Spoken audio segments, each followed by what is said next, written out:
Assalamualaikum warahmatullahi wabarakatuh.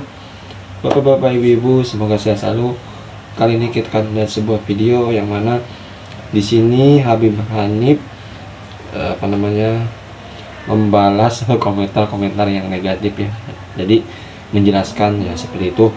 Dan nanti ada Rhoma Irama dan Kiai Haji Syukron Makmum bersatu ya dalam satu buah acara, yaitu dalam satu acara kayaknya Mulud ya atau apa ya.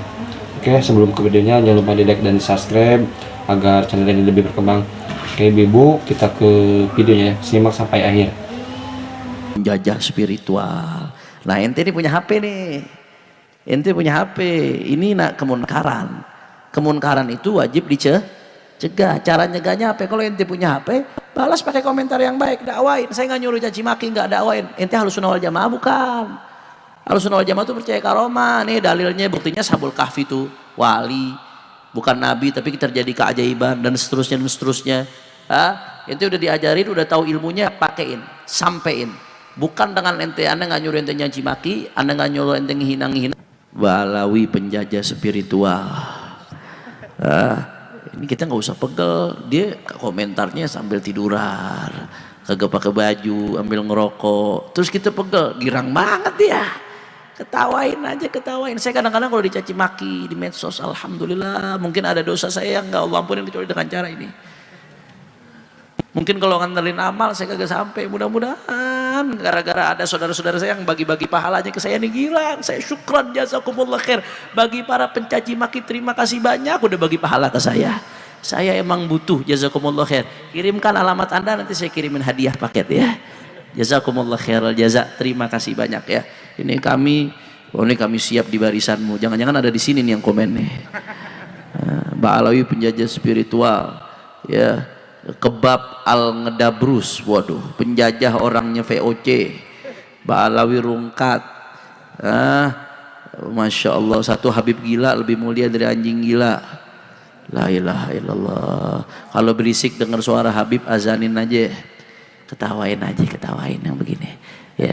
Kalau diambil pusing girang dia. Jangan-jangan robot alat yang komen terus kita pusing. Ya Allah, terima kasih banyak telah memberikan pahala Anda kepada kami. Saya memang butuh pahala. Jazakumullah khair, jazakumullah khair. Ini beliau ini. Wabil khusus kepada pimpinan Masjid Husnul Khotimah Al-Mukarram Kiai Haji Rhoma Irama.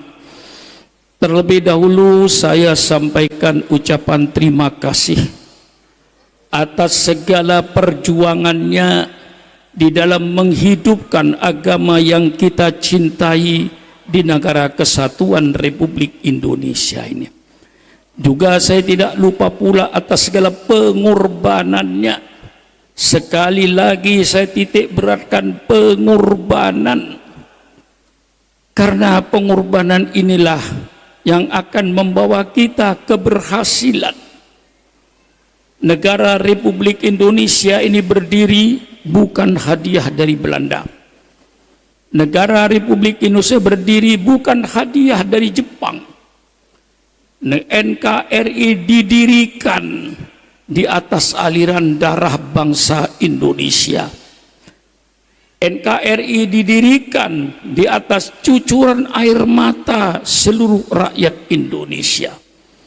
Dan alhamdulillah, insya Allah, saham yang terbesar dalam mendirikan NKRI ini adalah umat Islam. Kalau ada orang yang bertanya sejauh mana kontribusi umat Islam terhadap NKRI, selalu saya jawab, tolong pemerintah adakan sensus kuburan. Selalu saya katakan, sensus kuburan maksudnya Taman Pahlawan. Di seluruh kabupaten di Indonesia pasti ada taman pahlawannya. Disitulah pemerintah adakan sensus. Semua taman pahlawan disensus. Nama siapa, agama apa, siapa nama apa, siapa nama, agama apa, nama siapa, agama apa. Saya yakin 99% barangkali 0,9% darahnya umat Islam untuk NKRI ini. Sebenarnya kalau tidak kena toleransi umat Islam, begitu Bung Karno memproklamirkan kemerdekaan, kami bangsa Indonesia dengan ini menyatakan kemerdekaan Indonesia, hal-hal yang mengenai pemindahan kekuasaan dan lain-lain akan dilaksanakan dengan cara saksama dalam tempo yang sesingkat-singkatnya. Secara fakta mestinya waktu itu negara Islam Indonesia, mestinya. Tapi karena kita toleransi bahwa yang berjuang di Indonesia tidak 100% umat Islam, umat lain juga ikut berdiri dari umat gereja, dari umat Hindu, umat Buddha, karena mereka juga ikut berjuang.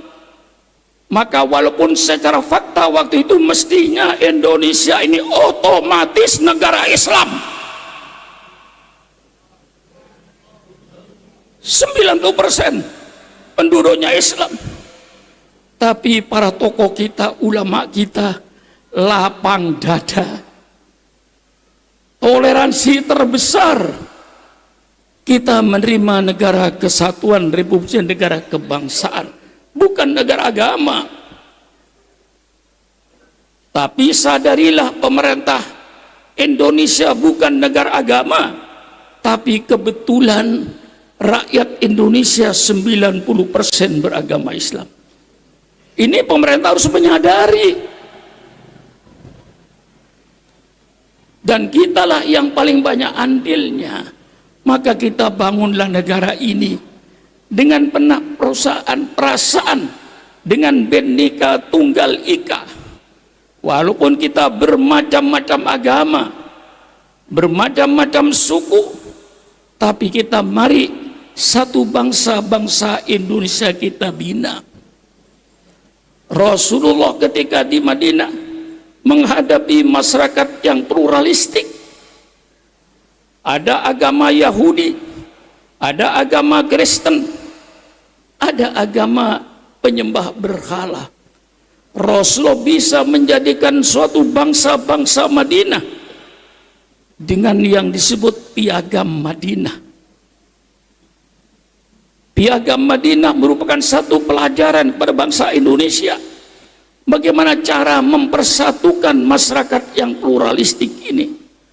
Alhamdulillah, maka kita jaga kesatuan dan persatuan bangsa ini.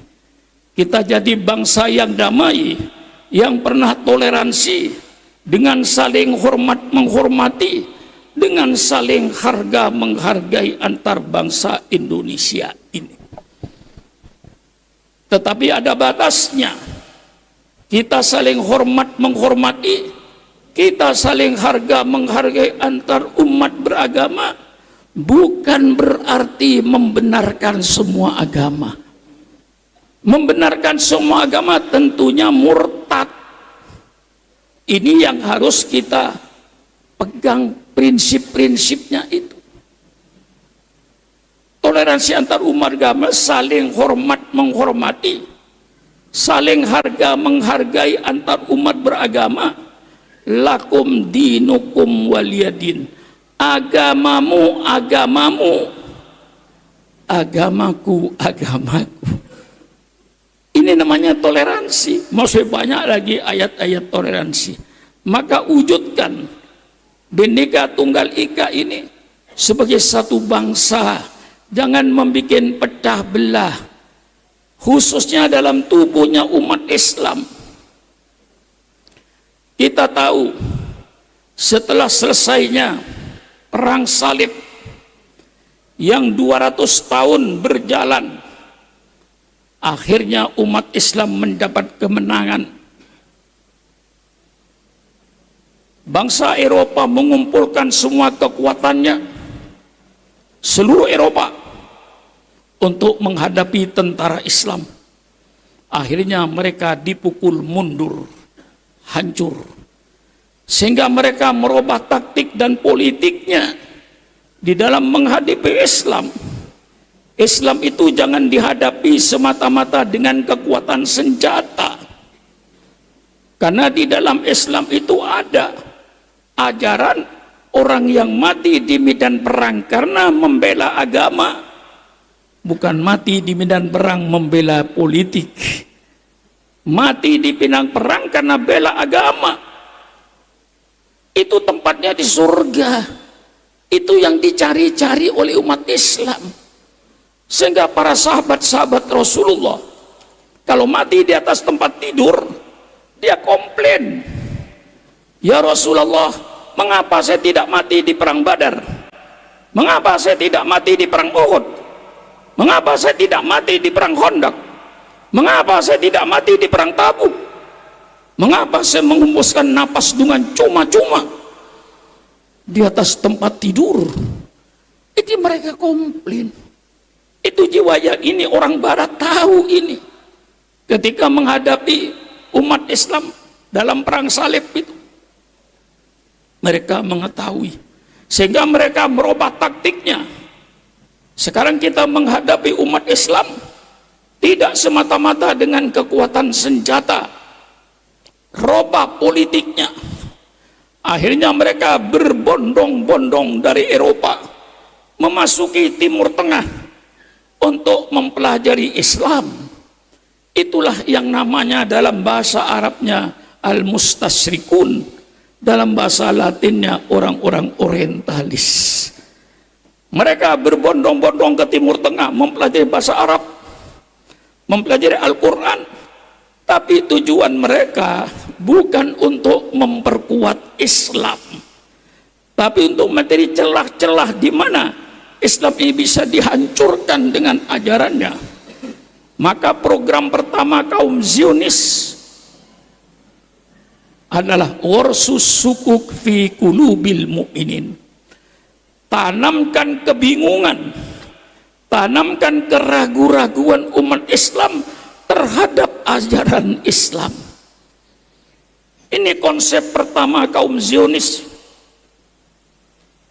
Tidak hanya semata-mata dengan senjata. Ini kita harus tahu strategi mereka itu apa. Warsus sukuk fi qulubil mu'minin. Tanamkan kekacauan di dalam otaknya umat Islam. Tanamkan kebingungan, tanamkan keraguan-raguan terhadap ajaran Islam. Mereka mempelajari Islam untuk mencari celah-celah menghancurkan Islam. Yang kedua, program mereka itu at-tafriq bainal muslimin, bikin pecah belah di antara umat Islam ini. Ini program mereka. Lalu kita harus tahu, ulama harus tahu dan harus mengerti supaya kita tidak bikin pecah belah ini. Jadi kalau ada perselisihan di dalam Islam, pasti mereka kaum Zionis itu masuk pada kedua kelompok yang berbeda paham. Masuk ke satunya, dia memanas-manasi lawan itu. Masuk ke kelompok satunya, itu tidak benar, lawan itu. Itulah pekerjaan kaum Zionis yang memecah belah umat Islam ini. Datang ke NU, pura-pura NU 100%, supaya memusuhi Muhammadiyah. Datang ke Muhammadiyah, jadi Muhammadiyah 100%, untuk memusuhi Nahdlatul Ulama. Ini pekerjaan mereka, memecah belah umat Islam ini.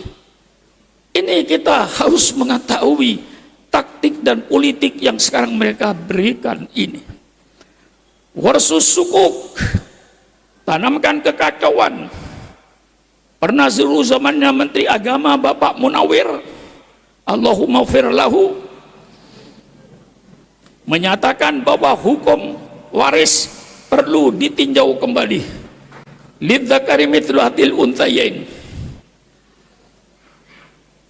Saya datangi dan saya Oke bapak-bapak, ibu-ibu, itu dia tadi video dari pertama ada Habib Hanif Al-Atos, yang mana beliau menyatakan membalas tentang komentar-komentar netizen yang miring ya, yang intinya menjelekkan atau ini para habaib ya.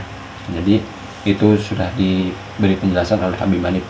Antara dari Kiai Haji Syukron Maknun yang mana bersama Roma Irama ya dalam satu buah acara. Kita doakan semoga Kiai Haji Syukron Maknun tadi dengan ceramahnya kemerdekaan ya, sehat selalu, dan Bang Haji Roma Irama sehat selalu, dan tadi ada Habib Hanif Alato semoga sehat selalu, amin ya amin. Ke bapak-bapak ibu-ibu semoga bapak-bapak ibu-ibu juga sehat selalu, amin ya amin. Oke, tadi video kali ini semoga ada manfaatnya, dan semoga ya jangan lupa di like dan di subscribe. Harus tahu semua orang video ini ya, jadi habaib dan ulama itu bersatu ya, enggak dipecah belah. Oke, terima kasih. Assalamualaikum warahmatullahi wabarakatuh.